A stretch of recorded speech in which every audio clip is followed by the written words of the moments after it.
A psychic warning. In the bustling heart of an American city where the ebb and flow of life pulsed through the streets, the extraordinary tale of a psychic warning would come to life.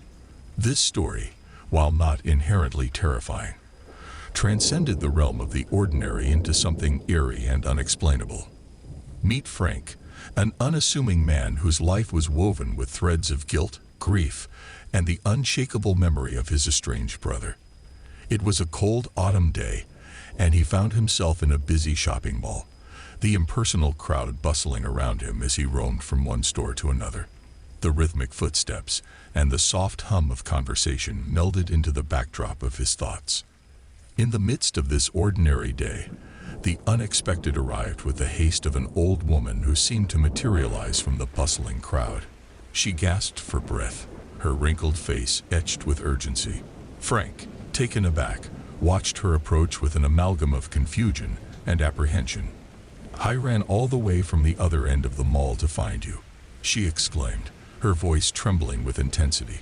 "I sensed you were here." Frank's heart raced, his apprehension giving way to a growing fear. This was no chance encounter. The woman had a purpose, a message that had compelled her to seek him out. He braced himself for what would come next. Their meeting held no sense of familiarity, yet she spoke with an intimate knowledge that transcended explanation. As if tapping into some hidden reservoir of information, she reached into the depths of Frank's soul. "I have to tell you," she said with compassionate eyes that seemed to pierce his very being, "your brother's death was not your fault." Frank stood frozen, as though the ground had shifted beneath his feet. The woman's words reverberated through his entire being, shaking the foundations of his grief.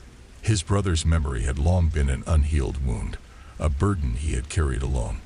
His brother, a soul ensnared by the clutches of addiction, had been a troubled figure in Frank's life. It was a burden he had tried to alleviate, to save his brother from the abyss of his own making. But his attempts had been in vain, and the guilt he bore was a heavy shroud that had weighed him down, year after year. As Frank grappled with the overwhelming emotions that cascaded over him, the old woman's voice held a warmth and sincerity that began to chip away at the fortress of his pain. "Your brother doesn't blame you," she said, each word a soothing balm for his wounded heart. It was as though she had divined the deepest corners of his soul, providing solace for a grief that had consumed him for too long. With a sense of fulfillment, as if she had achieved her purpose, the enigmatic woman took a step back. Her compassionate eyes met Frank's one last time before she turned away, merging once more with the sea of shoppers. She disappeared into the anonymous crowd, leaving Frank standing alone in the midst of the bustling mall. His emotions lay bare. As he stood there, an unfamiliar lightness filled his chest. A sense of release washed over him, as if the weight he had carried for so long had been lifted by an unseen hand. Frank's eyes brimmed with tears, and for the first time in years, he allowed himself to grieve without the oppressive burden of guilt. The inexplicable encounter in the mall had offered him closure, a peace he had never thought possible. It was a message from the beyond, a psychic warning that had rewritten the story of his brother's death and the heavy guilt that had shackled him. Though no conclusions could be drawn from the mysterious encounter, the experience remained etched in Frank's heart. It was a story he would share with no one, a tale that transcended the ordinary and ventured into the realms of the unexplained.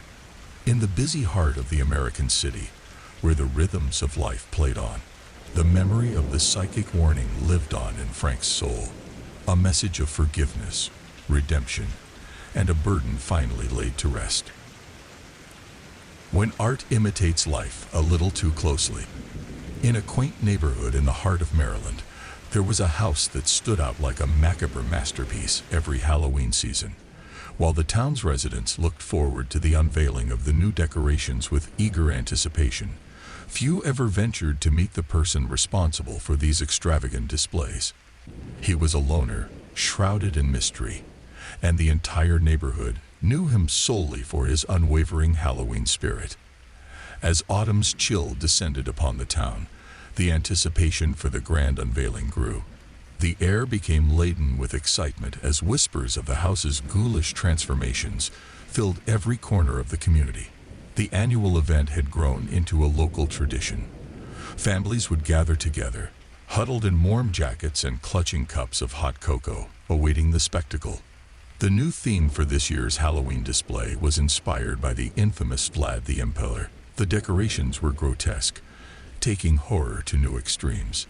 Bloodied mannequins were pierced through with wooden stakes, positioned in gruesome tableaus reminiscent of the historical figure. It was a masterpiece of the macabre, and the town was divided in its reaction. While some praised the artistry and dedication of the homeowner, others found the display revolting and disturbing. A sense of unease began to settle over the town as the level of realism in the mannequins caused many sleepless nights. Concerned parents argued that it was far too graphic for their children and pleaded for its removal. In response to the growing controversy, a town official decided to visit the man responsible for the disturbing decor. She knocked on the front door of the house, her knuckles rapping against the wooden surface. Silence greeted her. Knocking again, she grew impatient as her calls for attention remained unanswered. As a last resort, she pressed the doorbell. The chime echoed in the stillness of the neighborhood, but still, there was no response. Puzzled and somewhat unnerved, the official glanced around the yard, her eyes scanning the grotesque mannequins.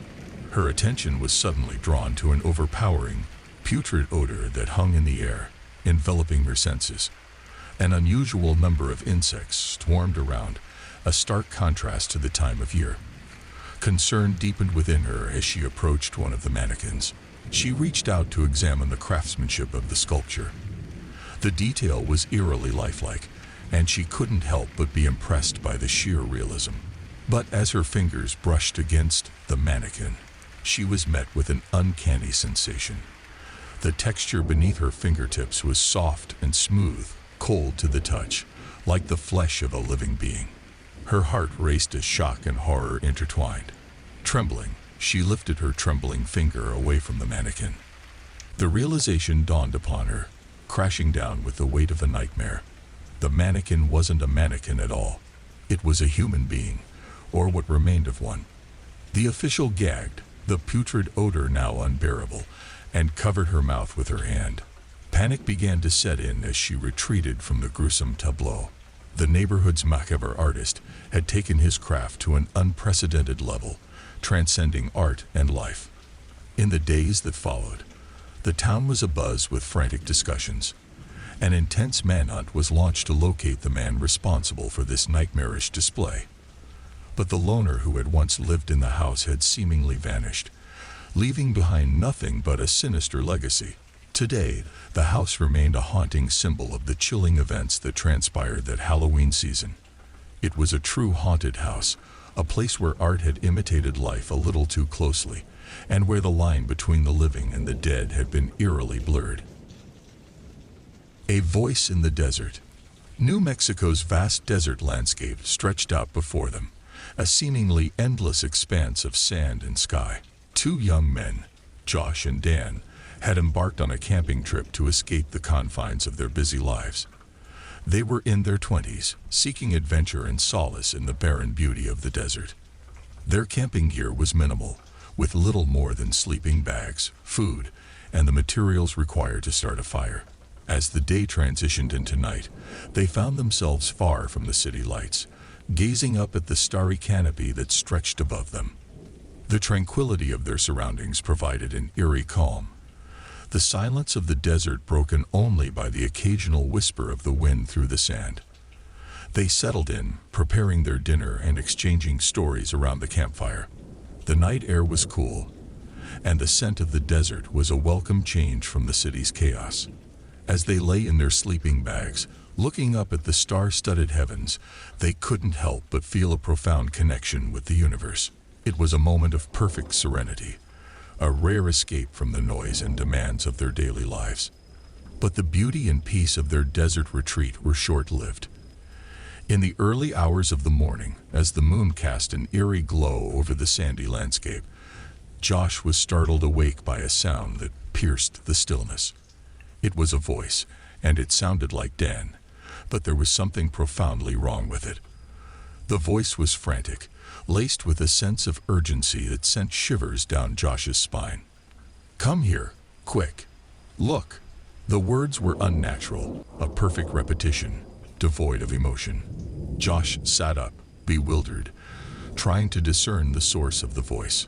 It was as though it echoed in the desert air, emanating from the dark expanse beyond their campfire. Still in the hazy grip of sleep, Josh glanced over to Dan's sleeping bag, expecting to see his friend disturbed by the voice as well.